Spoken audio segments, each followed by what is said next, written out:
Good morning, everyone. This is the Damage Report. I'm John Aderola. Very lucky to be joined on the program today by contributor Rebel HQ. David Shuster joins us once again. Dave, how's it going? Oh, John, good to be with you. Whether it's war or peace, I'm always honored to be on with you. Thank you. It's looking like for the near future, we're gonna go with war. Yeah. Maybe we'll get to peace again. Although let's remind people, as we so often do, this isn't the only war going on right now. It's so easy to forget that. But either way, we are happy to have you here. You make awesome, you not only guest on a lot of our different shows, but you make awesome content in your own right. What are some of the topics you've covered recently over at Rebel HQ? Well, one of the stories that we're actually doing today, which will publish later this afternoon, is on the Ukrainian ambassador to the United Nations, who's become something of a defiant and unusual sort of figure. And today he just, for example, he's been trolling Russian diplomats saying, oh, you should go get some mental health. This is not the first time he has said something pretty remarkable about his Russian counterpart. So we're doing a whole takeout on him today. We've also been doing a lot on domestic politics, what's going on in the United States. So Rebel HQ on Facebook and YouTube. Well, I am excited to find out that there are things going on domestically in terms of politics, because I assumed that they had just converted Congress into one big nap room and all the Democrats were just holed up there cozy, sipping hot chocolate and waiting for the next presidential election. That's what it feels like anyway. But yeah, definitely everyone head over youtube.com/rebelhq and you can watch not only the content that David produces, but also like an ever increasing number of different contributors, all providing really interesting spins on the news. So definitely go take a look at that. Here, though, on the Damage Report, we're going to be talking about a lot over the course of the next 90 minutes. Not only the gas wars, it's not like a Mad Max thing yet, but it's getting there in terms of gas. Not only with some breaking news regarding Russia, but also Fox News going on the offensive over gas prices. We've got an update on the actual situation on the ground in Ukraine, some negative developments from the Russian perspective, I have a feeling. And then we're gonna get into, we got a whole bunch of nuts. We got updates on the trucker convoy, a couple different attempts by participants to explain exactly what it is that they're hoping to accomplish with the protest, and then a whole bunch of other stuff besides. So please hit the like button and share the stream so that people know we're live. And if you want to send us comments or tweets or super chats or anything like that, we'll respond as we go. But with all that said, David, are you ready to jump into some news? I'm ready. Look, in this time of nobody should be ashamed about raising dragon slayers at a time when there's so many dragons out there. So let's do it. Let's do it. I like the enthusiasm. Sometimes I ask that and people are like, yeah, no, he was right out the gate. Okay, well, with that said, let's jump into some news. Big breaking news of the morning. Joe Biden has been challenged to do something, and apparently he's got something he's going to do. He is set to announce later on today that the US is going to be banning all imports of Russian oil. Also, bear in mind natural gas and coal. It's pretty all-encompassing when it comes to fossil fuels, but the oil is the part of it that a lot of news coverage is focusing on. All of this, of course, is coming as a response to the ongoing invasion of Ukraine by Russia, the devastating, war crimes that are being committed right there. So this is what Biden wants to do. It is seen as an extension of the economic sanctions, that angle of the diplomacy that we've been engaged in for some time. It's obviously a massive industry for Russia. Not the biggest for us in terms of imports, which we're gonna get into, but there's some important details that you need to understand to get how this is likely to work in the future. The US is banning those imports. Top European leaders, though, say that they recognize the need to reduce the continent's dependence on Russian oil and gas, but ruled out an embargo for now. And the quote unquote experts say that while we can easily weather cutting Russian oil out of our domestic consumption as of right now, the Europeans cannot. Maybe something to work towards in the future would be my advice. But also bear in mind that this is not just happening amidst the war in Ukraine, it's also happening amidst a massive rise in the cost of gasoline. It actually hit a record high on Tuesday, $4.17.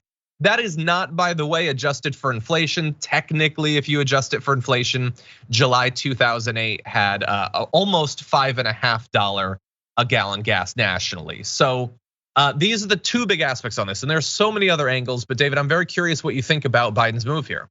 I think it's a smart move. I think the United States, there seems to be bipartisan support for it. It seems like something of a no-brainer because, as you mentioned, it's going to hurt the United States a bit less than it would hurt our European allies. And the fact of the matter is, Americans are just outraged by everything that they're seeing, all the Russian lies, all the propaganda that Vladimir Putin's engaged in.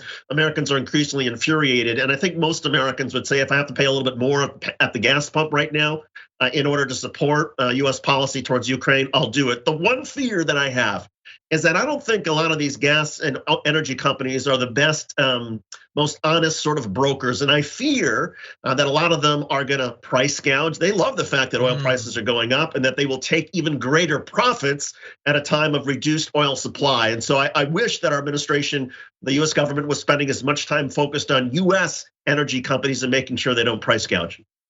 Yeah, I think you're definitely right. I mean, we've seen that already in a number of different industries. We're being told like, hey, inflation is just a natural thing. We have nothing to do with it. But they're making record profits as the prices go up. So that always feels a little bit weird. We could definitely see that here. There's almost a guarantee to be a version of that in that gas prices were already obviously going up. I mean, they're at a record high today. The ban hasn't even gone into effect. It'll be very easy for people to use this ban, I think shorthand wise, to imply that this is a significant reason for the increase, even if it ends up not being a big reason. I mean, overall world instability, fears about Ukraine, as well as ongoing supply chain issues seem like better proximal explanations for record high gas prices, but I wonder how that'll shake out. I do know internationally, David, your point already potentially being proven. OPEC, sources inside of OPEC say that they're not to blame for the surge in crude prices. Well, but they're the ones making the money off of it. I love that they would put out a statement like that. Why the hell would we trust that? You have raised your prices. It ain't on us that we're doing this. Well, who else is it on exactly then, OPEC? I don't understand who else could be responsible for that. And that's why Joe Biden's heading to Saudi Arabia, because he's trying to convince the Saudis, hey, you need to open up the spigots, have more supply. But the fact of the matter is, Saudis, the Kuwaitis, the Qataris, they love it when oil prices are high and when demand is tight because they make even more money. And there's a great incentive on their part not to do as the Biden administration wants and put more oil supply across the world. They don't care so much about Russia and Ukraine. They just simply want to maintain their profits, record profits that they're making right now. So it's a tough, and I think it's wise of Joe Biden to plan to go to Saudi Arabia and to actually make a personal visit to the emir there to try to say, okay, we need your help. But everybody should keep in mind that OPEC loves the fact that these prices are high and that oil is so tight right now. Mm-hmm. We're going to return to one of the points that you made there in just a sec. I do want to throw out there additional reasons that gas prices are going up. The Axios is pointing to the relaxation of COVID restrictions. I don't personally believe that there have been much COVID restrictions for quite a while, but there have been some that have been relaxed. And I think it's entirely possible that some people are feeling more relaxed, going out more. That is going to naturally drive up demand. So that is going to contribute to prices. But I also want to put this in perspective. How significant is this from the American point of view? Oil from Russia as of right now accounts for roughly 3% of our US crude oil imports. So that is not even 3% of our crude oil use. That's the crude oil we import internationally. And in fact, you can compare how significant Russian oil is. If you take a look at this chart, you can see that it does vary over time. But Russia, Saudi Arabia, Mexico, it's not super significant there. Other countries have largely been going down. Canada, as a percentage internationally, has been going up. So I don't generally think when we talk about oil, aside from some of the discussion over pipelines here domestically about the influence of Canada, but it is definitely going to have an effect. If oil, international oil sales are incredibly important for Russia, but it's not a massive thing. I don't expect this to single-handedly accomplish much. It is, however, coming amidst a number of other economic sanctions. And I love your discussion of economics because, as you point out, when the US economy is doing well, which clearly it is, industry is more productivity, there's a greater demand for energy. And Americans, whether it's because COVID is over and people are traveling again and industries are bouncing back and factory orders are up, the US economy is is heating up right now, and it needs more energy to supply that. So that's one way to look at oil prices. I know a lot of people are gonna look up and say, oh my God, sticker shock in terms of the price of gas. But you know what? The price of gas goes up anyway this time of year as we get through the winter time and head towards the summer. And whenever the economy starts to go into overdrive, as the US economy has been doing, gas prices go up. So yeah, to your point, I don't think people should blame the Biden administration cutting off Russian oil for gas prices to go up. But that's not the point. That's not the reason he's doing it. He's doing it to try to put some more pressure on Russia in terms of stopping your invasion of Ukraine. Mm-hmm. And amidst it, you already alluded to one of these, cozy upping in some ways to a couple of other countries that can potentially replace this. You referenced their Saudi Arabia. So yes, they're apparently going to be doing something with Saudi Arabia to try to ease it. New nuclear deal potentially with Iran, potentially giving Tehran the ability to ramp up its oil exports. There's been talk about changing our position vis-a-vis Venezuela, and I get it. I get why they're doing that strategically.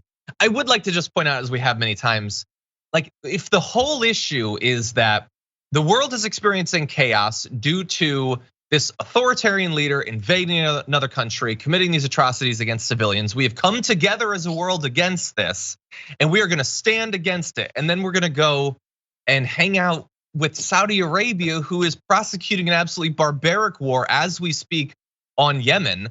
Is it really, are we just playing like musical chairs with authoritarian leaders who produce oil these days? At what point can we take seriously the admittedly difficult and time-consuming challenge of not just like increasing our domestic production of oil, but really changing our approach to energy generation and consumption, really stopping our need to switch which dictator it is that we're working with in any given decade? I find that frustrating, David. Well, and you just put your finger on one of the difficulties that the United States has now with Saudi Arabia, because at the same time the United States is asking Saudi Arabia to increase oil production, we can't then go there and say, okay, you need to stop your support of this war against the Iranian-backed militias in Yemen, and you need to stop the blockades of Yemen, which is not allowing humanitarian supplies come in, because they don't want to hear it. They don't want to be confronted on what's going on in Yemen. And so it becomes, we have to sort of pick and choose. Is it more important right now for the United States to get Saudi Arabia to turn on their spigots and produce more oil? Or is it more important for the United States to get Saudi Arabia to scale back their invasion of Yemen? You can't have both. And I think that's where a lot of progressives need to be sort of mindful of that. There's some things the Biden administration may be doing that make sense in terms of trying to put pressure on the Russians and make sure that oil supplies around the world are there. But there are other things that they're cutting themselves off from. Yeah. Exactly, and potentially going directly against things that they've said. Biden said he was going to turn MBS into an international pariah and fundamentally change our relationship. Well, how long did that last? So disappointing. Not like I'm expecting massively left moves out of the Biden administration, but it's been particularly disappointing when it comes to Saudi Arabia.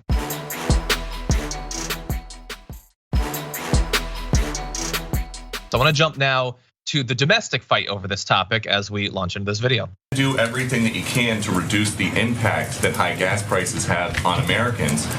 We're asking other countries to think about maybe pumping more oil. Why not just do it here?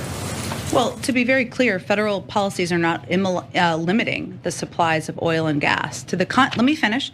Let me finish. An executive order his Peter, first week that halted new oil and gas. Let me give you the facts here, and I know that can be inconvenient, but I think they're important in this moment.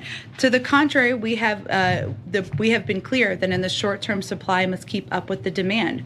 We are, and here and around the world, will we make the shift to a secure, clean energy future. We are one of the largest producers with a strong domestic oil and gas industry. We have actually produced more oil. It is at record numbers, and we will continue to produce more oil. There are 9,000 approved drilling permits that are not being used. So the suggestion that we are not allowing companies to drill is inaccurate. The suggestion that that is what is hindering or preventing gas prices to come down is inaccurate.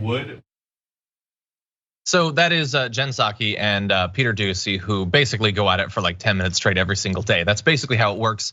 Look, as a progressive, I have a big issue with what was revealed there. I think that she's being fairly honest about their approach. She goes on to say that despite the fact that Keystone XL isn't there, we're still importing the oil. And yes, we stopped certain areas from being exploited with new searching for oil, but there's tons of others we've given out that aren't being used. I don't like that generally, but I do think it's a good response to what Peter Doocy is saying. He's trying to score points, David, by implying that if only they would grant new leases to oil companies, when would that generate oil that would have some sort of, that's years away. Like it's so disconnected from the situation right now. But what did you think about that back and forth? Yeah, as if the United States government doesn't already give a lot of charitable donations to the oil industry and the energy sector in terms of all sorts of breaks and tax cuts and giving them these lands that they can drill on. The fact of the matter is that one of the reasons that the energy sector and oil and gas companies have not been drilling for several years is because the price of oil has been very low and that they felt that they couldn't make enough money at it. Well, now that the price of oil and gas is going up, one would expect, and I think you're already seeing some economic indications that a lot of these energy companies are going to start getting more oil and more natural gas out of the ground, whether we like it or not. And so that gets right to Peter Doocy's question. The market itself is going to cause more oil to be developed and produced in the United States. There's nothing that the Biden administration needs to be doing one way or the other, because the Biden administration is already looking at these 9,000 leases. Oil companies are already looking at record high prices for oil and gas for the last several years. There's every market incentive for them to go ahead and produce more. There's nothing the Biden administration needs to be doing. Yeah, and she implied there that their overall approach, despite trying to throw up defenses to what Doocy is saying, is about transitioning to some sort of clean energy future.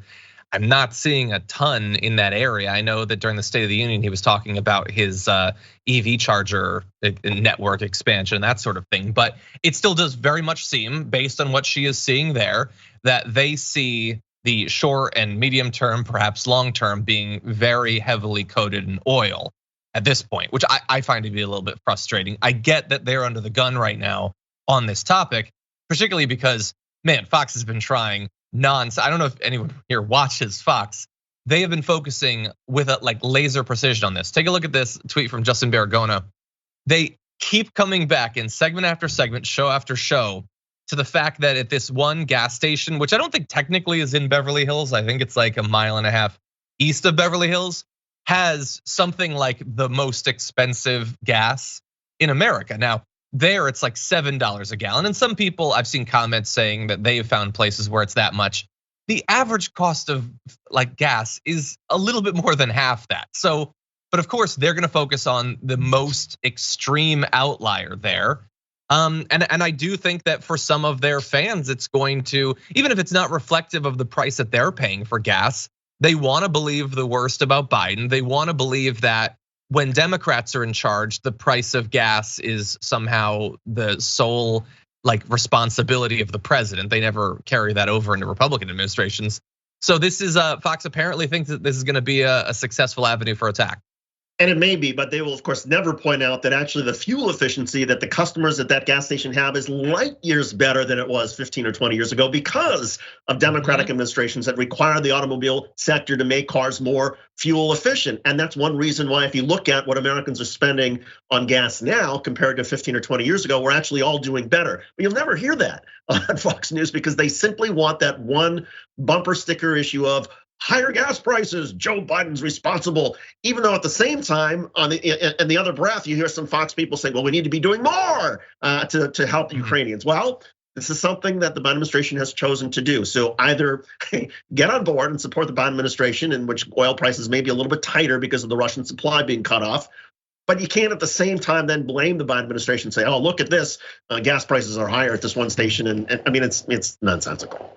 Or I'll throw out a third opportunity. Like I personally think, look, you either support or you don't, or if you're not going to, I think the onus is at some point on you to lay out an alternative. So like you want something to be done against Russia because Fox takes the invasion very seriously. They assure us now. Okay, well, everything he wants to do you don't like and it's not enough, which is fine. You're under no obligation to agree with the president of a different party. But what would you like to be done? What should Biden do? Some different sort of sanctions, something beyond sanctions. You keep like hinting at it, but what is that thing actually? And right now it seems to be like they know that some sort of logical through line of their argument certainly isn't expected or demanded by their audience. They're just throwing out applause lines effectively. So we'll transition out of this. Tommy Lauren was on Fox to say that pushing for electric cars is a slap in the face to the American people. Well, which is it? Like, are you infuriated by the high price of gas? You seem like you don't, because electric cars are a great alternative to it. They love doing this performative stuff about their massive gas guzzlers. There was that Republican politician who took a shot of, he had literally bought the vehicle in America with the largest gas tank so that he could generate the highest fuel receipt possible. Well, if the prices are high, would you like to be freed from that? What do you actually want? What they want, what they would admit to, I think in the end, would be they never want to get off of gas. They just want it to somehow, against all logic, always be cheap. And that is just not the way it's going to be. And it's only going to get worse every year out from here. There's not a lot of new oil being generated on a daily basis, okay? There are finite supplies. That is why we need to transition over to something else. And they are a massive obstacle to that effort, to the extent that the Democrats are even trying anyway. Well, and I would love to see Peter Doocy and Tammy Lahren and all the rest ask Jen Psaki, why aren't you doing more for the Green New Deal? There's so many more things the Biden administration could be doing to wean us off of gas and oil. The problem is you can't go there at Fox News. We as progressives can make that argument. And Peter Doocy, if he was going to follow through on his own logic that we need to have lower prices for oil and gas, then we need to decrease our dependency. Well, going to alternative sources would be the way to do that. But that's not part of the Fox News playbook. He would probably get yelled at if he actually brought that up. Yeah. Look. Finally, let's end on this, because Biden they released a little bit of extra oil from the National Reserve. It only amounts to a couple days of use or whatever, but that's generally how that works. He's banning the import of Russian fossil fuels, particularly oil. What else?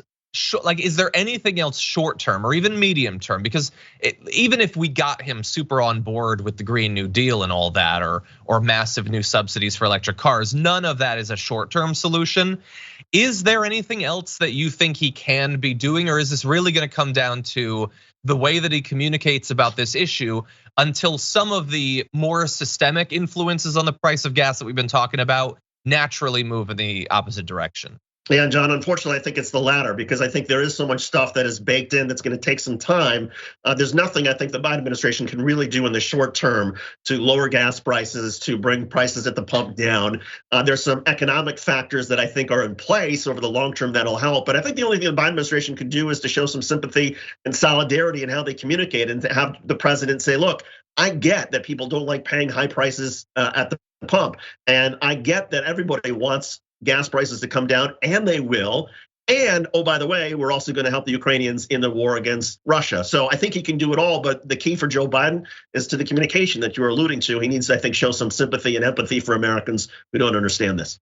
Yeah, which is supposed to be one of his strong suits. Like, that's supposed to be one of the big selling points for Biden. I think he tried to do that during the State of the Union, a State of the Union, which of course was not designed for people of my ideological persuasion, but I think that he should continue to do that, because people will be feeling this at least for some time.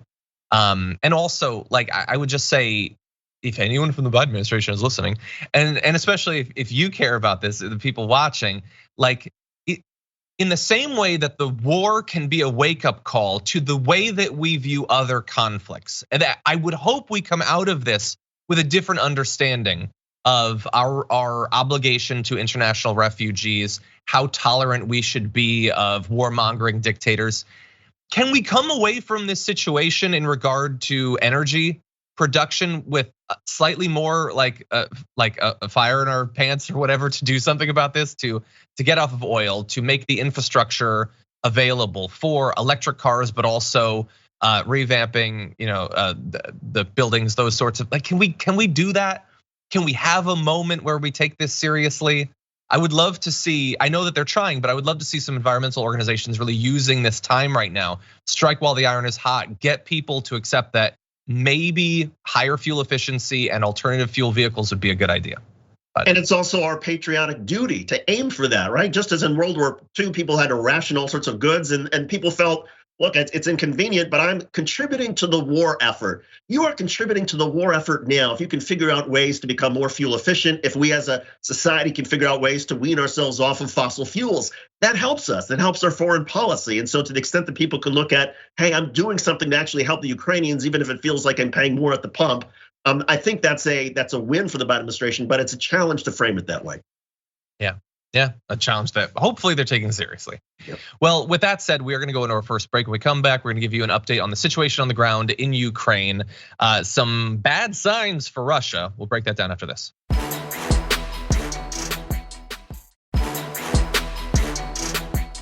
Okay, everybody, hold on to your butts. We got some serious video for you. Let's launch into this. Мы женщины Украины. Мы благословили наших мужчин на защиту нашей земли. Мы уже вывезли наших детей в безопасное место. Генофонд нашей нации защищен. Мы присоединяемся к мужчинам и украинской армии. Мы будем уничтожать врага на каждом сантиметре украинской земли. В каждом нашем городе, в каждом селе, в лесу и в поле. За каждого ребенка, женщину, старика, разрушенный дом, улицу, даже сарай. Мы будем вас отстреливать, как бешеных собак. Слава Украине! Смерть ворогам! Okay, on this International Women's Day, that's the scariest thing that I've seen. Obviously, an incredibly intimidating display there from, look, jokes aside, they are facing an ongoing invasion of their country. They are showing an incredible amount of bravery and grit and more besides in fighting against it. If you're on the podcast and you couldn't actually see the subtitles, it was a group of Ukrainian women in full like military gear talking about how they've gotten their kids out of the country, so they are now freed to do whatever it is they need to do to shoot the Russians like rabid dogs. So look, Russia is facing a lot. Those women, but also bad news. On Monday, this is major breaking news. Just yesterday, we found out intelligence officials in Ukraine claimed that Russian General Major Vitaly Gerasimov, the deputy commander of Russia's 41st Army Ground Forces, had been taken out near the city of Kharkiv. So that would be the second general that is widely believed to have died in action in Ukraine following the deputy commander of Russia's 41st Army, who was killed late last month. This is less than 2 weeks, and two generals at least alleged to have been killed. Some people watching this might question, is it common to lose generals routinely in war? No, generally it isn't. Generally they are protected, but there have been a lot of failures in terms of the ability to disseminate information amongst Russian soldiers, the ability to coordinate movements, and it is apparently making their military leadership open to reprisal attacks. And it's starting to add up, David.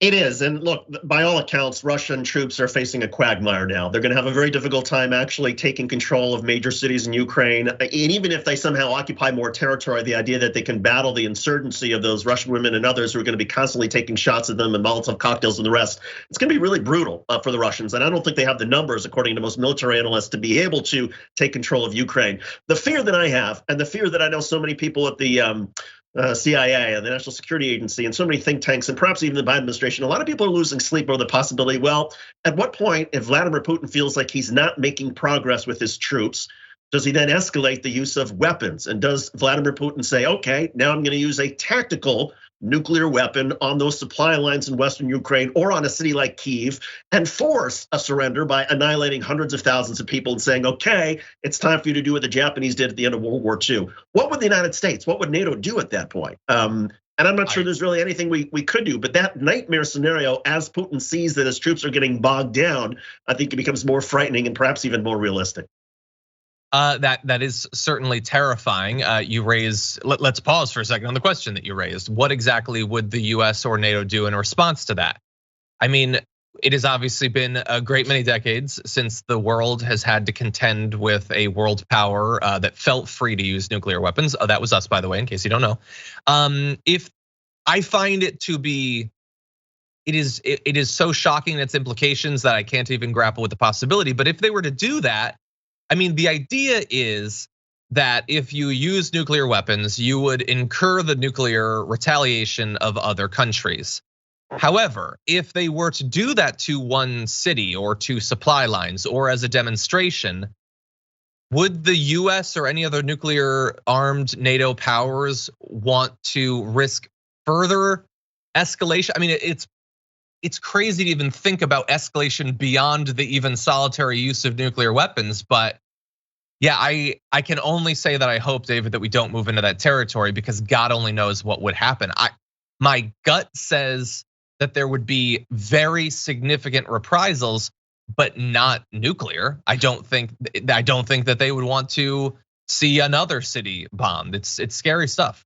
Right, as scary and shocking as that scenario may be, a lot of people are also scared and shocked that the Russians would actually bomb civilians and open fire on apartment complexes in Kharkiv and literally raze the city and threaten to raze Kyiv and other cities. I mean, entire cities and communities have been flattened. They've been annihilated. Well, I know that there's some military analysts who say, well, the more efficient way to annihilate a population is to use a stronger weapon. So at what point does Vladimir Putin see that his troops can't do it? So he has to, and again, I don't know what the response should be or how it would be. And thankfully, I think the condemnation would be so great, and that would be something that is so hard for Putin to hide from his own people, that I think maybe the domestic political pressures on him would go through the roof. But again, that's the sort of scenario that I fear. And I pray that none of us wake up one morning and have to deal with that kind of news. Yeah, and I'm glad that you point out, by the way, that there is definitely something about it in terms of the the capability for devastation. I mean, not just the fact that it is a nuclear weapon, but even the limited world experience we have of their use is nothing like what we have today. The weapons we have are far, far, far orders of magnitude more devastating. But they're accomplishing quite a bit of the same goal just over time, with a number of different weapons being used, a number of different attacks. The civilian casualties are moving up. We talked about the show yesterday. Over 1,000 villages basically have been cut off from any services, electricity, water, those sorts of things. That is devastating. On the other hand, you also have devastation of the Russian side of the invasion as well. According at least to the Kyiv Independent, Russia's lost more than 10,000 troops, nearly 50 planes, 2 boats, which is actually a warship. The term boat makes it seem less significant than it is. Hundreds of tanks and artillery pieces. I've seen footage of helicopters being shot down. And this is prior to what is believed to be an absolutely massive influx of anti-tank weapons, as well as javelins, coming from the US and through NATO into Ukraine. So the loss in particular of vehicles seems like that is going to escalate in the future. And by the way, this is before, like, we've had fighting, certainly. Ukraine they're fighting back, but we haven't really had like emplaced occupying forces in major cities engaged in random ongoing urban warfare.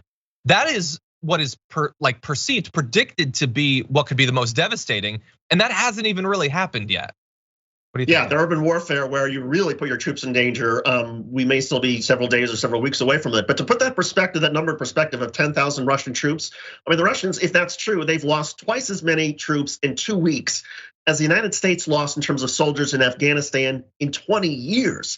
And so again, it gets back to these questions of morality. What is the moral way for a Russian military to accomplish its goals? Was it moral, for example, when the United States decided to try to go after some of the terrorists in Afghanistan by dropping the mother of all bombs that literally flattened mountains? Was that moral?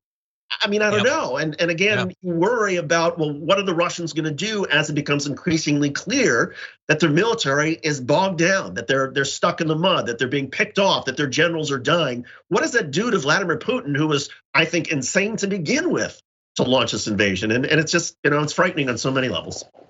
Yeah, I mean, there's 2 roads, or at least 2 roads. One is increasingly devastating targeting of civilians. The other is perhaps a bit more willingness to engage diplomatically to end this thing, to get some sort of win on the books and get your forces out of there. That is what, fingers crossed could happen, because the fighting has already been devastating. An ongoing occupation, which would require several times more troops than they've currently dispatched, either inside of Ukraine or on the border, would be devastating, and I hope it doesn't go in that first way.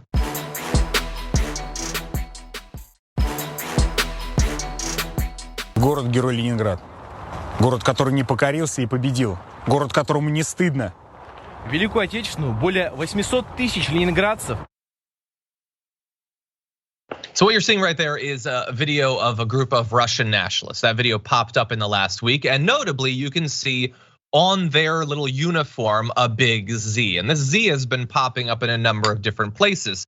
Got a lot of international attention when a Russian gymnast had put a Z on his outfit as he stood on the award podium next to a Ukrainian. If we could bring up this shot, you'll see Ivan Kuliak right there.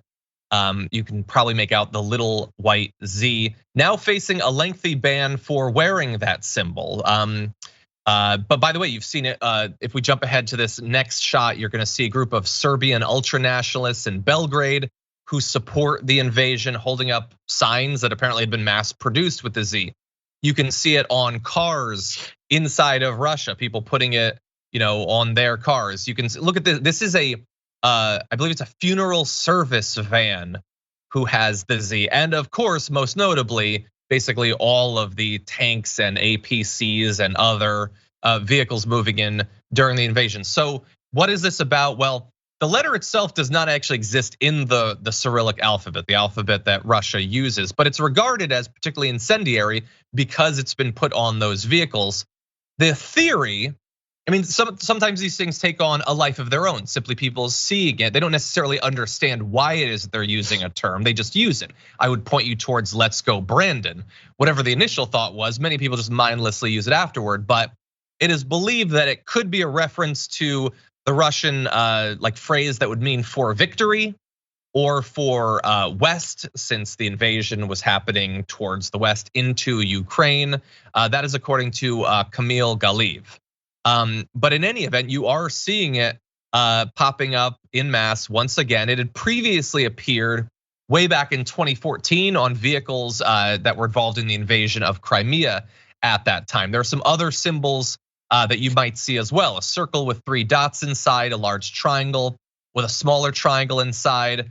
Now, officially, the Russian military says, we don't know anything about this, we don't have anything to do with this, but I do want people to know that if they see this, whether in the context of the Russian military or in people who are sympathists, like sympathizers for this, they support it, you could see this start to crop up domestically in the US as well as a sign of support for what's going on. So that is, as of right now, our best understanding of what the Z is about. It just shows solidarity with the brutal invasion of Ukraine. David, what do you think?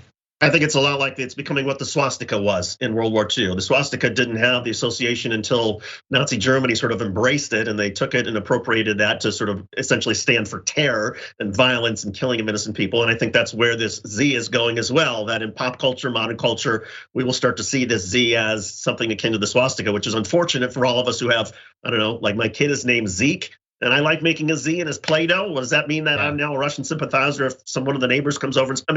That's how absurd sometimes it gets. And it's the same thing like with the way we've used the word Karen to describe certain things. And I just would hope that people, to your point, keep it in context. That if you see somebody talking about the war in Russia and in Ukraine, and you're talking about the context of Russian policy and you see the Z, that's one thing. It's very different if you see it out of context. You're 100% right, yeah. And look, we've seen there are symbols I'm sure that we could come up with that we consider to be positive. None are immediately leaping to mind necessarily. Maybe a sun, that would be positive. But no, we see that whether it's the predator mask for cops, whether it's the blacked out American flag for the increasingly violent authoritarians here in America. These things are used for group solidarity. You've seen hand signals and things like that. Knowing what they are doesn't necessarily get us to actually robbing them of their power or stopping the movement that they're a symbol of. But it is sometimes difficult to keep up with what all of these different groups of crazy radicals are up to. So we just thought it was important that here on the show we touch base with it. Any other thoughts, David? No, I agree. And look, there's all sorts of different, things about that. I didn't know about, language and symbols and words that for some of us who are, I don't know, consider ourselves a little bit out of touch. You could go through some of the terms that are used in hip hop and I'd say, really? Well, any show, any program that can say, hey, this is how the symbol's being used, or this is what this word means, or this is what it means when we're talking about woke or Karen or all these, the more information we all have about how these words and phrases are being used, the better it is for all of us to sort of understand and communicate with one another. I agree. And by the way, clarification, I said predator meant punisher. I do know the difference between the two. Anyway, with that said, we're gonna go into our second break. When we come back, we've got some absolutely insane state level Republicans for you, so don't go anywhere. We'll be right back.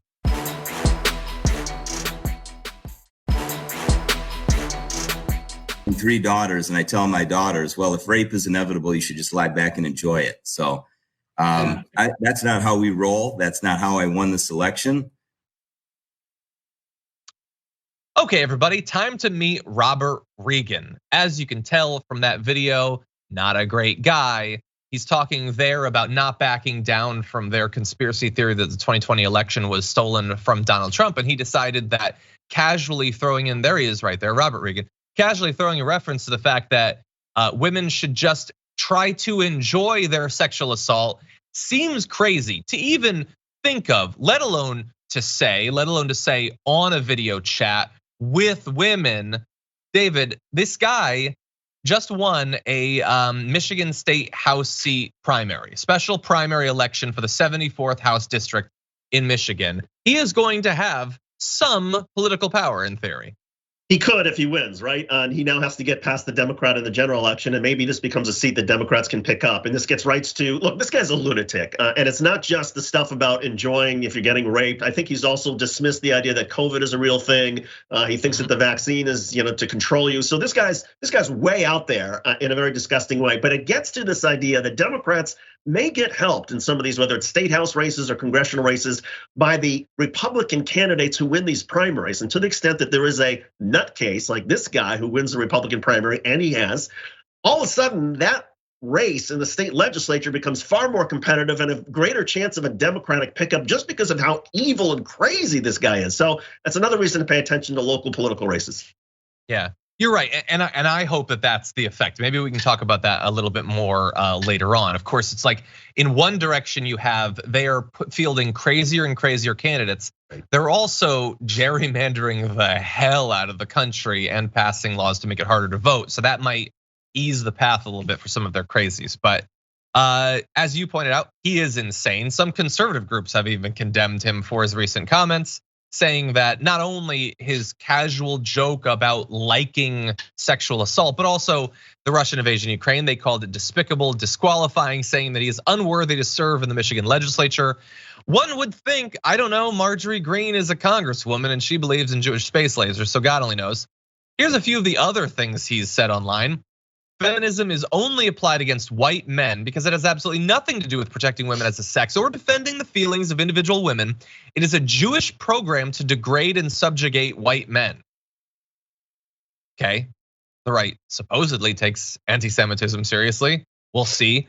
There's this meme about that Jewish people are the real virus in the world. And look, there are so many other, if you go through his posts about the Rothschilds, and I mean, it's a lot of conspiracies generally tied to someone Jewish.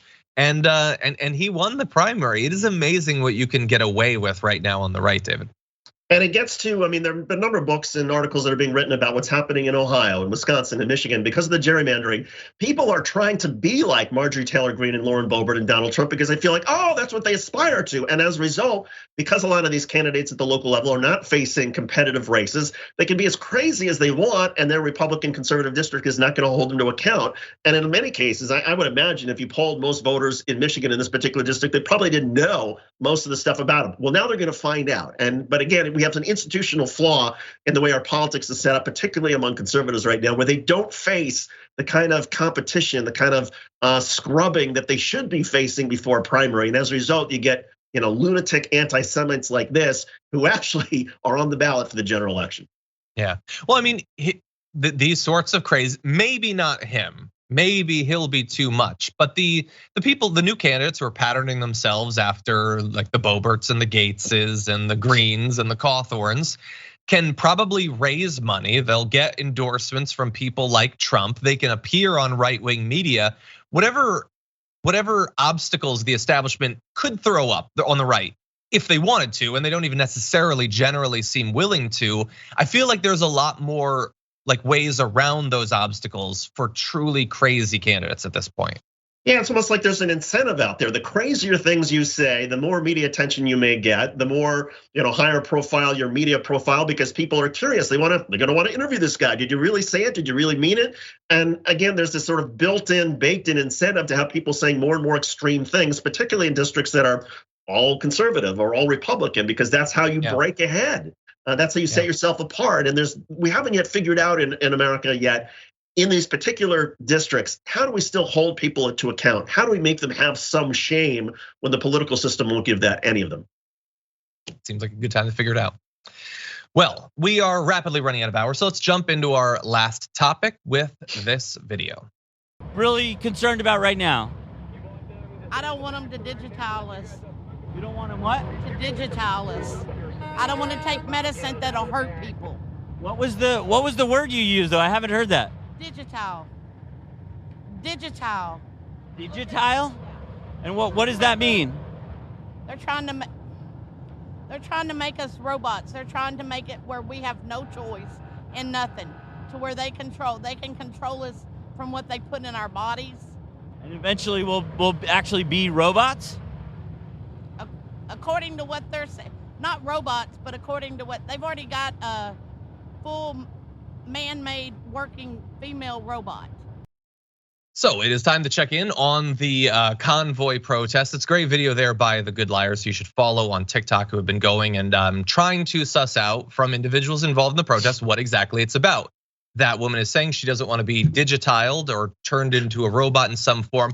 Not a robot, which I'm glad that she acknowledged that, except they do actually have full robots, and we will have our free will taken away in some way digitally, I guess via the vaccine. Look, some are a little bit more capable of making clear exactly what it's about, a protest about vaccine mandates in a country that doesn't have them. So let's jump to another individual giving his impression of what this protest is about. As far as the states dropping the mandates now, that's all well and good. What about the next one? It's for the one after this one and the one after that one. And the border, the cross-border vax mandate, that's not fair. It ain't gonna go over well. And I don't know why they won't give it up, because we're not giving it up. Something's gotta give. So that's video from Rebel News, except the thing is they did give it, to the extent that they ever had it, they gave it up. There weren't mandates before. Like, you have been largely free to do virtually anything you want, aside from maybe private businesses being able to ask you to put a mask on, which they would generally think businesses are allowed to do literally anything they want. That allowance stops at the mask thing. So David, it isn't immediately clear to me with additional research what it is that they hope to accomplish, except continue to talk about things that arguably never really existed. Yeah, and I try to sometimes show some empathy and try to understand, where do these people come from? And in the trucking industry in particular, I get there's a lot of economic anxiety because of automation, because a lot of trucking jobs are going to disappear over the next 15 or 20 years, and these people are going to be out of work. So yes, they're anxious about that. But to take that anxiety over automation and then somehow say, well, this is part of the government effort with vaccines to digitize us or whatever it is. I mean, the effort, it doesn't make any sense. And so I think my point is, you're taking people who are very anxious and confused to begin with and don't see a very bright future, and suddenly you give them something like the vaccine and they glom onto that and say, okay, that's the way I can express my frustration. Exactly, and yeah, this isn't about, like, I know some people are very ready to mock them. This isn't what this is really about. Yes, these, like the woman with the digitile, like, is she making much sense? No. But why would she at this point? I mean, think about from her point of view. She's absorbed 2 solid years of people in fancy suits with expensive sets telling her a million different conspiracy theories. She has been trained to believe that there must be something. And if she can't express what it is that she's worried about, it's only because the explanation to her never made any sense. So they are anxious. I believe David is right. They should be anxious. They deserve some empathy, but we also have to get them away from this propaganda. Let's see, William Acton sent a super chat saying, hey John, my wife Gina fell in love with you after I got her watching your show. Any chance she could get a birthday shout out? There is some chance. William Acton said, no, I'm kidding. Happy birthday. Thank you for watching, Gina. Much appreciate you being here. Thank you. And Rochelle says, John's shirt says it's officially spring as I freeze in Kansas City. I can't even imagine. I find it to be kind of unbearably cold in LA. I grew up in Connecticut, and I have been made so weak, David, by a West Coast weather. Well, you'll appreciate this. It was 70 degrees here in Connecticut yesterday, and tomorrow we're getting snow. So, that 50-degree temperature change that you're used to from having grown up with it, it's insanity. It is. I do remember it. It's been a while. Beck says moving to electric cars could mean more dependence on fossil fuels to charge said cars unless we invest in alternative energy as well. Well, Bex, you will be happy to hear that I support that. And I believe that those should go very much hand in hand.